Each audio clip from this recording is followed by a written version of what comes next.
Sarkangalvīte. Reiz dzīvoja maza jauka meitenīte, kuru visi, kas vien viņu ieraudzīja, tūlīt iemīlēja, bet visvairāk mazo mīlēja vecmāmiņa, kura nezināja vien, ko visu bērnam dāvināt. Reiz viņa mazmeitiņai uzdāvināja sarkanu samta cepurīti. Un tā kā cepurīte meitenē tik labi piestāvēja, ka viņa to vien gribēja tikai valkāt, tad viņu iesauca par Sarkangalvīti. Kādu dienu māte teica: panāc, Sarkangalvīte, te būs kūkas gabals un vīna pudele, aiznes tos vecmāmiņai.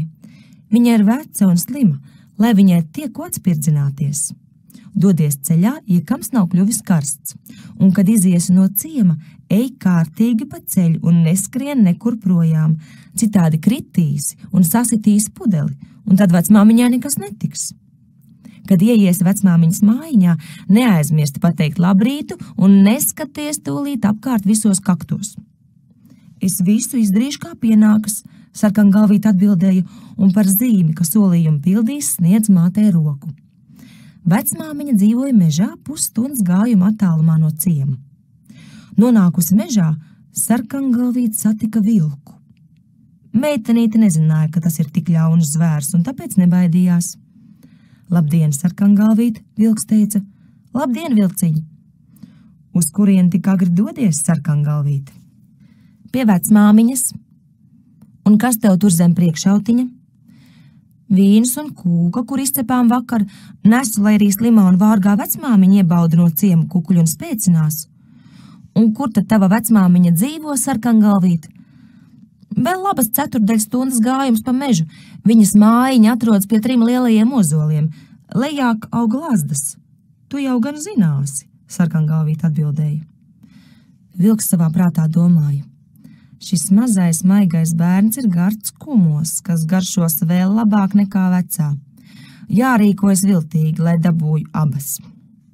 Viņš kādu brītiņu gāja Sarkangalvītei blakus un tad teica: Sarkangalvīte, paskaties, cik skaistas puķes zied visapkārt. Kāpēc tu uz tām ne acis nepamet? Laikam nemaz nedzirdi, cik līksni dzied putniņi.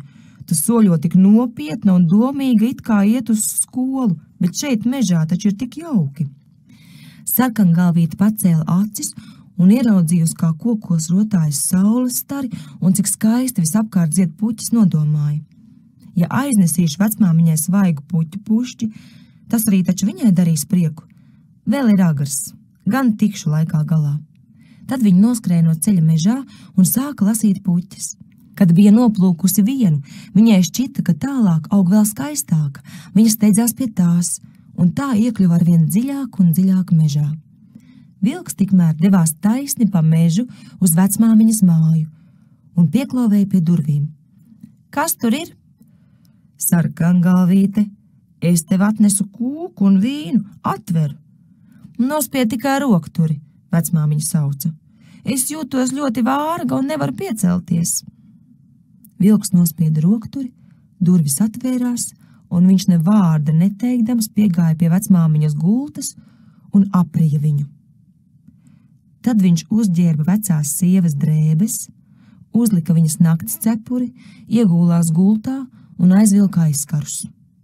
Sarkangalvīte pa to laiku bija skraidījusi puķis lasīdama, un kad pušķis jau bija tik liels, ka to nevarēja vairs vienā rokā saturēt, viņa atcerējās, ka jāiet pie vecmāmiņas, un devās ceļā.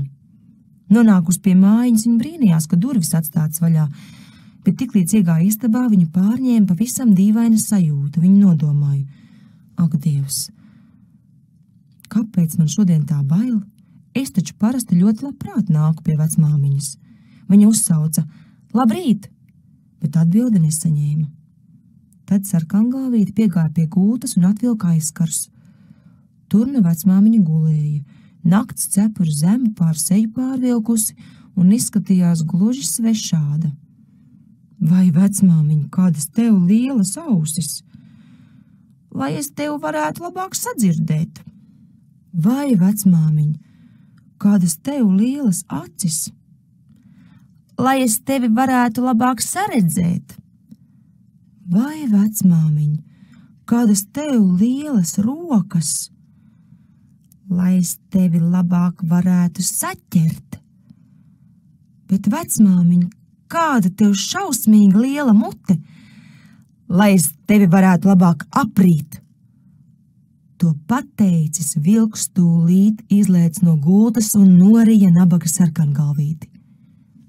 Kad izsalkums bija remdēts, vilks atkal likās gultā, aizmiga un sāka šausmīgi skaļi krākt. Tobrīd mājai garām gāja mednieks un nodomāja: cik skaļi vecā sieviņa krāc, jāpaskatās, vai viņai kas nekait. Viņš devās iekšā un piegājis pie gultas, ieraudzīja, ka tajā guļ vilks. Ak, te nu es tevi atrodu, vecais grēcinieki, ilgi gan esmu tevi meklējis, viņš teica. Mednieks jau gribēja ķerties pie bises, bet tad iedomājās, ka vilks varbūt ir vecmāmiņa aprīs, un večiņu vēl varbūt var glābt. Tāpēc nešāva, bet paņēma grieznes un sāka guļošajam vilkam griezt vaļā vēderu. Mazliet pagriezis, viņš jau ieraudzīja spīdam sarkano cepurīti, un vēl pēc pāris griezieniem meitene izlēca ārā un sauca: kā es biju nobijusies, vilka vēderā bija tik tumšs. Pēc tam izrāpās vecmāmiņa, viņa arī vēl bija dzīva, bet tikko spēja elpu vilkt.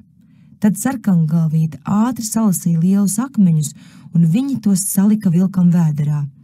Pamodies, vilks gribēja liekt no gultas ārā, bet akmeņi bija tik smagi, ka viņš atkrita atpakaļ un beigts bija.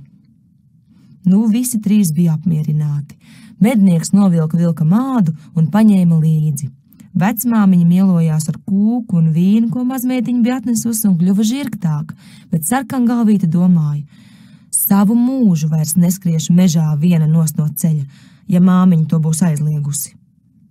Ļaudis stāsta, ka reiz, kad sarkangalvīte atkal nesusi vecmāmiņai svaigi ceptu kūku, viņai piesities kāds cits vilks un gribējis aizvilināt viņu nost no ceļa. Taču sarkangalvīte bija piesardzīga un viņu neklausīja. Viņa pastāstīja vecmāmiņai, ka satikusi vilku, kurš laipni sveicinājis, bet skatījies niknām acīm. Ja tas nenotiktu uz ceļa, viņš būtu man apēdis. Nāc, vecmāmiņa teica, aizslēgsim durvis, lai viņš netiek iekšā. Drīz pēc tam vilks klauvēja pie durvīm un sauca: Vecmāmiņa, atver te sarkangalvīte, es tev atnesu tikko ceptu kūku. Viņas abas sēdēja klusu, bet durvis vaļā nevēra. Pelēcis dažas reizes klusām apskrēja mājiņai apkārt un beidzot uzlēca uz jumta, kur gribēja gaidīt, kamēr sarkangalvīte vakarā ies uz mājām. Tad viņš lavītos nopakaļ un tumsā meitenīt apēstu. Taču vecmāmiņa nomanīja, kas vilkam prātā. Mājas priekšā atradās liela akmens mulda, un viņa teica: Sarkangalvīte, vakar es vārīju desas. Paņem spaini, izsmel desu ūdeni un izlej muldā. Sarkangalvīte nesa un nesa, līdz lielā mulda bija pilna līdz malām. Desu smarža, kas nāca no ūdens, plūda vilkam degunā. Viņš ostīdams skatījās lejup, līdz beidzot izstiepa kaklu tik garu, ka nespēja vairs noturēties uz jumta, un kā sāka slīdēt lejā, tā iekrita tieši lielajā muldā un noslīka. Sarkangalvīte nu priecīgi devās uz mājām, un neviens viņai vairs nekā ļauna nedarīja.